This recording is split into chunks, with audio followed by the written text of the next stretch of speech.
24 తారీఖు రోజు గౌరవ తెలంగాణ మున్నూరు కాపు రాష్ట్ర అధ్యక్షులు సర్దార్ పుట్టం పురుషోత్తం పటేల్ గారి నాయకత్వంలో హైదరాబాద్లో చందానగర్లో రాష్ట్ర స్థాయి మీటింగ్ జరిగింది.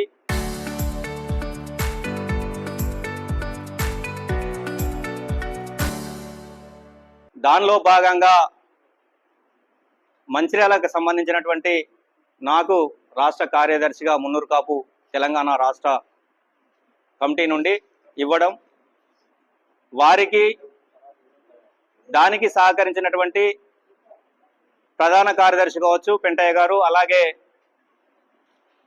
వివిధ హోదాలు ఉన్నటువంటి అపెక్స్ కమిటీ సంబంధించినటువంటి కన్వీనర్ మీసాల చంద్రయ్య పటేల్ గారు కావచ్చు, చాలామంది రాష్ట్ర కమిటీలో ఉన్నటువంటి వ్యక్తులు, మనకు ఆ ప్రాంతం నుంచి ప్రాతినిధ్యం ఉండాలా. అలాగే ఆ రోజు పెట్టుకున్నటువంటి ఏజెండా ఏంటంటే 33 జిల్లాలకు సంబంధించినటువంటి ప్రెసిడెంట్లతో కలిపి రాష్ట్ర కమిటీలో ఉన్నటువంటి వాళ్ళని జిల్లాకు ఒక ఇన్ఛార్జిని ప్రకటించడం జరిగింది. అలాగే నాతోటి రాష్ట్రంలో ఉన్నటువంటి సభ్యుడు మా సమ్మన్న గారు, నేను కలిసి అక్కడికి వెళ్ళడం, అక్కడ ఉన్నటువంటి పెద్దల సూచనలు సలహాలు, ఎలా ముందుకెళ్ళాలి, బీసీలలో జరుగుతున్నటువంటి పరిణామాలు, ఈ మధ్యలో జరుగుతున్నటువంటి బీసీలకు కానీ ఎస్సీ ఎస్టీ మైనార్టీలకు కానీ జరుగుతున్నటువంటి పరిణామాలలో మేధావులు వి ప్రకాష్ గారు అటువంటి వారు, రమేష్ అన్న గారు అటువంటి వారు చాలా చక్కటి ఉపన్యాసంతో మాకు ఉన్నటువంటి ఆ సమయంలో వాళ్ళు తెలియపరిచినటువంటి కొన్ని విషయాలు మీతో పంచుకోవడానికే ఈరోజు ప్రెస్ మీట్ పెట్టడం జరిగింది. గతంలో ముఖ్యంగా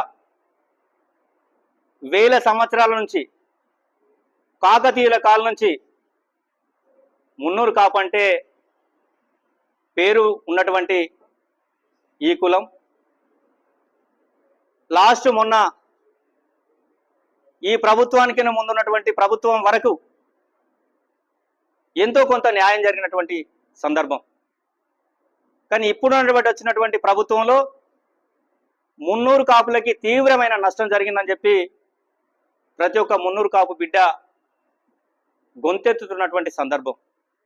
కానీ దాన్ని ముందుకు తీసుకుపోయే భాగంలో కొద్దిగా వెనుకబడిపోయినామనే ఆలోచనతోనే రాష్ట్ర స్థాయి మీటింగ్ పెట్టుకోవడం, దానిలో అధ్యక్షుల వారి నాయకత్వంలో మొన్న గవర్నమెంట్ ప్రకటించినటువంటి కులగణనలో భాగంగా ముఖ్యంగా మున్నూరు కాపులను అయితే పాతాళ లోకానికి తొక్కేసినటువంటి రేవంత్ రెడ్డి గారి సర్కారు, ఇప్పుడున్నటువంటి సర్కారు, ఈ ప్రభుత్వం ఏదైతే ఉందో తీవ్రమైన అన్యాయం చేసిందని చెప్పేసి మనకు గుణాంకాలు చెప్తున్నాయి. ఒక పక్క సమగ్ర సర్వే ఒక్కరోజు చేసినప్పుడు అప్పుడున్నటువంటి ప్రభుత్వంలో ఆ లెక్కలు ఇవాళ 9% ఉన్నది మీ మున్నూరు కాపులు అని చెప్పేసి అప్పుడున్నటువంటి ముఖ్యమంత్రి గారు చెప్పినటువంటి సందర్భం. 9% అంటే 9×4 = 36, దగ్గర 36 లక్షలు. అప్పుడు కూడా మా వాళ్ళు ఒప్పుకోలే. 36 కాదు సార్, మరి 40 లక్షల చిల్లర జనాభా ఉంటుంది. జనాభా ప్రతిపాదికన మా బీసీ సోదరులకు మాతోనే కాకుండా మా బీసీలో కూడా అన్యాయం జరుగుతుంది, ఆ ప్రతిపాదికన మీరు చేయాలని చెప్తే కొన్ని కార్యక్రమాలు జరిగినటువంటి సందర్భం. కానీ ఈరోజు ఆ 40 లక్షలు పోయినాయి, 36 లక్షలు పోయింది, 13 లక్షల చిల్లర జనాభాను చూపెట్టడం అంటే ఎంత అభద్రత భావంలో ఒక అగ్రవర్ణాల కమ్యూనిటీ మున్నూరు కాపుల మీద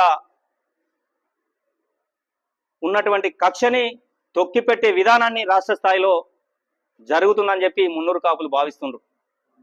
ఎందుకంటే మా అమాయకమైన బీసీలం ఎక్కడ గొంతెత్తలేకుండా అగ్రవర్ణాల దగ్గరనే అన్ని పదవులు ఉంచుకొని ఇలా ఫైనాన్షియల్ కావచ్చు, రాజకీయం కావచ్చు, ఏదైనా కూడా వాళ్ళ చేతిలో ఉన్నది. మేము చేసిందే నడుతుంది, మేము చేసిందే చట్టం అనే లెక్కల ఏదైతే భావిస్తారో అది తప్పని నిరూపించాల్సిన బాధ్యత ప్రతి మున్నూరు కాపు బిడ్డ పైన మన పైన ఉన్నది. ఒక మున్నూరు కాపే కాదు, ఇలా గౌడ కావచ్చు, యాదవ్ కావచ్చు, గొల్ల కుర్మ కావచ్చు, ప్రతి అంటే క్యాస్ట్లు చెప్పుకుంటూ పోతే చాలా మట్టికి ఇలా 60% పైన ఉన్నటువంటి బీసీలను తీసుకొచ్చి 15% పైన తక్కువ చేసి చూపెట్టడం అంటే మనకి ఎంత అన్యాయం జరుగుతుందో మనం నిద్ర లేవాల్సిన బాధ్యత మన పైన ఉన్నది. ఇలా సమాజంలో అట్టడుగు వర్గాలు ఉన్నటువంటి ఎస్సీ ఎస్టీ బీసీ మైనార్టీల కోసం ముందుకోవాల్సిన బాధ్యత మన పైన ఉన్నది. దానికోసమే మరి ఎట్లా వీళ్ళు చెప్పింది కరెక్టా రాంగ్ అని మనం తెలియజెప్పాలంటే ఎట్లా? రాష్ట్ర సంఘం మున్నూరు కాపు సంఘం గౌరవ అధ్యక్షులు పురుషోత్తం పటేల్ గారి అధ్యక్షతన ఈ జిల్లా ఇన్ఛార్జీలు ఎందుకు వేసినారంటే, అక్కడ ఉన్నటువంటి సపోజ్ ఆసిఫాబాద్ జిల్లా తీసుకుంటే 15 మండలాలు,